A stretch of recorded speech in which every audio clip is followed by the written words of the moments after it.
ایک استانی کہتی ہے میں کلاس میں داخل ہوئی اور پیچھے سے دروازہ بند کر لیا۔ میں نے فیصلہ کیا کہ آج اپنا سارا غصہ بچوں پر نکالوں گی۔ واقعی جس بچے نے ہوم ورک نہیں کیا تھا اسے پکڑا اور مارا۔ ایک بچے کو میز پر سوئے ہوئے پایا، اس کا بازو پکڑا اور کہا تمہارا ہوم ورک کہاں ہے؟ وہ بچہ ڈر کے پیچھے ہٹ گیا اور لرزتے ہوئے بولا بھول گیا ہوں، مجھے معاف کر دیں۔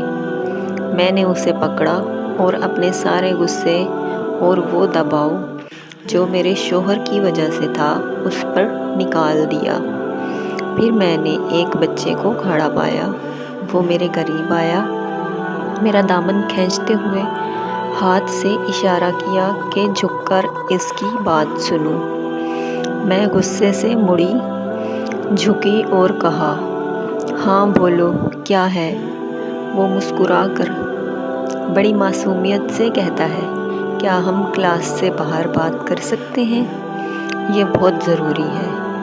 میں نے اس سے بے صبری سے دیکھا اور سوچا کہ ضرور کوئی معمولی بات ہوگی، مثلاً یہ کہ کسی ساتھی نے اس کا پین چوری کر لیا ہوگا۔ لیکن جب میں نے اس کی بات سنی تو میں اس کی ذہانت سے حیرت زدہ رہ گئی۔ اس کے پاس بے شمار تربیتی معلومات تھیں۔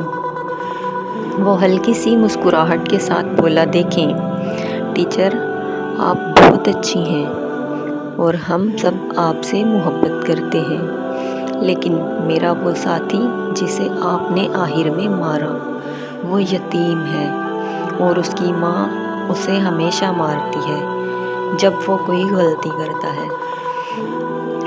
وہ اسے غلط طریقے سے تربیت دیتی ہے، اس لیے وہ اکثر چیزیں بھول جاتا ہے اور ہر چیز سے ڈرتا ہے، یہاں تک کہ وہ ہمارے ساتھ کھیلنے سے بھی ڈرتا ہے، کیونکہ اسے ڈر ہوتا ہے کہ ہم اسے ماریں گے۔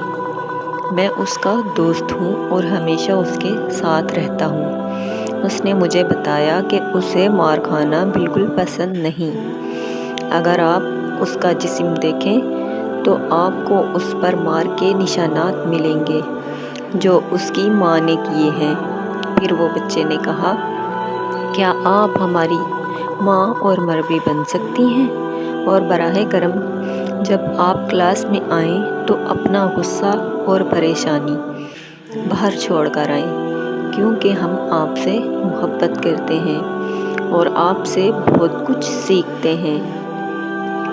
میں حیرانی سے اسے دیکھتی ہوں اور کہتی ہوں تم اتنے بڑے لوگوں سے کیسے بات کر لیتے ہو؟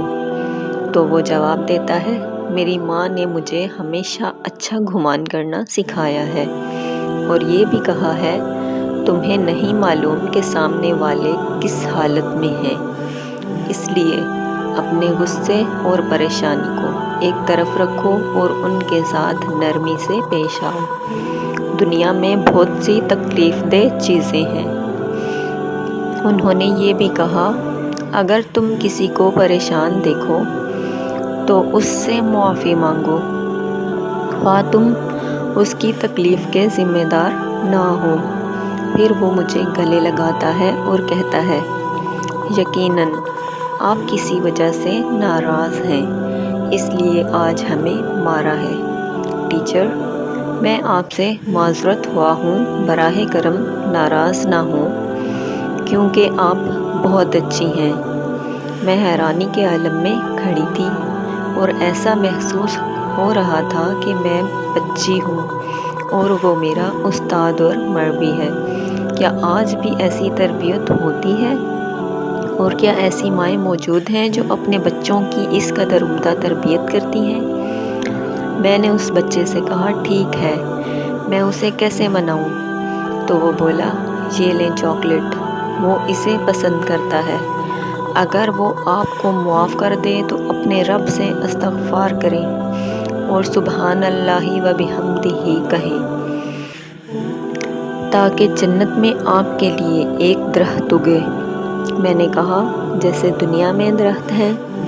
وہ بولا میری ٹیچر، جنت کے درخت دنیا کے درختوں جیسے نہیں ہوتے۔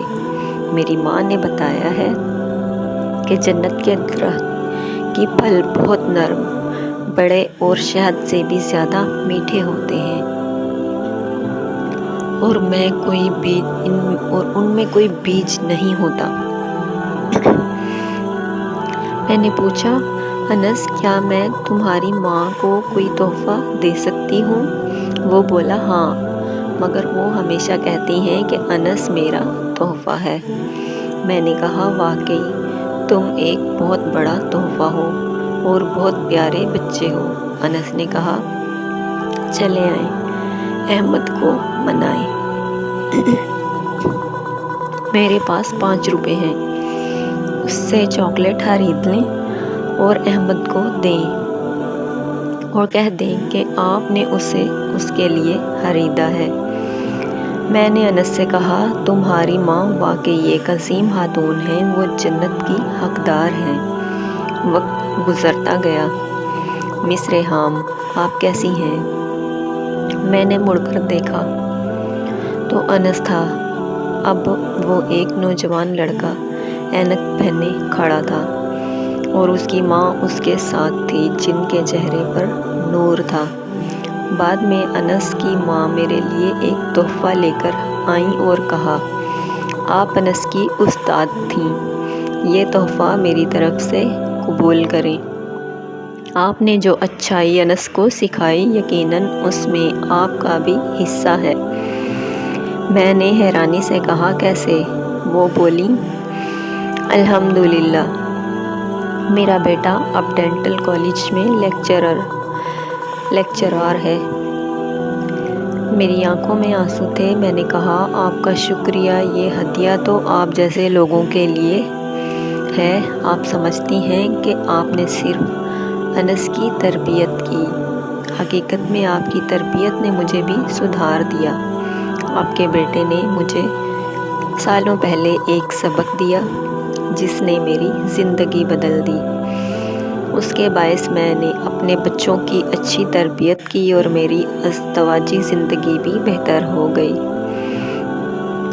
حکمت: نیک بیوی معاشرے کی جنت بنانے کے لیے ایک مضبوط بنیاد ہے، اور گھریلو عورت کے کردار کو معمولی نہ سمجھیں، کیونکہ وہ ایک پوری نسل کی مربی ہوتی ہے۔ اور اگر آپ نے یہ کہانی سن لی ہے تو صرف سن کر نہ جائیں، بلکہ اپنی پسند کا اظہار کریں اور لا الہ الا اللہ محمد الرسول اللہ کا ذکر کریں، کیونکہ یہ 7 آسمانوں اور زمین سے زیادہ وزنی ہے۔ اور مزید قصے سننے کے لیے میرے چینل کو لائک کریں۔ نبی کریم صلی اللہ علیہ وآلہ وسلم نے فرمایا ہے صدقہ دینے سے مال کبھی کم نہیں ہوتا۔ یاد رکھیں جو کچھ آپ خرچ کریں یا جو معلومات آپ لوگوں سے شیئر کریں، اس کا اثر آپ کی زندگی میں برکت، صحت، رزق میں اضافہ اور دل کی خوشی کی صورت میں ظاہر ہوگا۔ اس لیے دینے میں کبھی ہچکچائیں نہیں، کیونکہ عطا خیر کو کئی گنا بڑھا دیتی ہے۔ ویڈیو اچھی لگے تو لائک کریں۔ پھر ملیں گے انشاءاللہ کسی اور اچھے ٹاپک کے ساتھ۔ اجازت دیجیے۔